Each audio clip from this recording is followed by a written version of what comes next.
Bazobhema bakholwe abantu bakwaNgcolosi Indanda Dam njengoba kuzobe kukhangiswa ngamasiko mhla zingamashumi amabili nesikhombisa kwephezulu. Lomcimbi wamasiko uzofaka phakathi ingoma, isicathamiya nomculo kaMaskandi. Ukuzwa kabanzi ngalomcimbi semkela ngohlelo lwezokuxhumana nge-internet iZoom usibongiseni Shabalala. Asikwamukele endabeni zasemini. Imicimbi ke efuze lona ivamise ukwenzeka ngenyanga kaMandulo. Kungani nikhethe lesi sikhathi samaholide kaChristmas?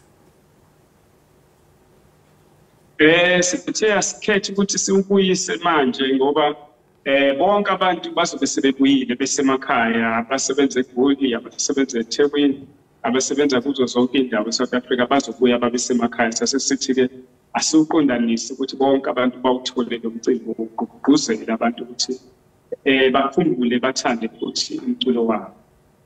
Sitshele kabanzi ngalomcimbi. Lomcimbi ubizwa ngokuthi KwaNgcolosi cultural celebration. Njengoba kade sekuchazile ukuthi kuzobe kunedlamu, kunomaskandi, kunesicathamiya, kusicathamiya kuzobe kunamaqembu ahlukene, sinekholenso abafana benkokhelo, sibe neZulu messengers, sibe ne-The Legacy, siphinde futhi bese siba neqembu lendawo kuthiwa iKwaNgcolosi Homeboys. Bese kuthi kuMaskandi ke sibe nomaqhinga noPhakathi, sibe neshabalala rhythm. Ingakho ngikhona nje namhlanje sibe nethwasa lekhathela, sibe noDominic. Bese kuthi kwindlamu ke sizoba nogadla, sibe nabanye bese siba namaqembu basendaweni abafuna KwaNgcolosi. Asibonge kakhulu Shabalala ngesikhathi sakho.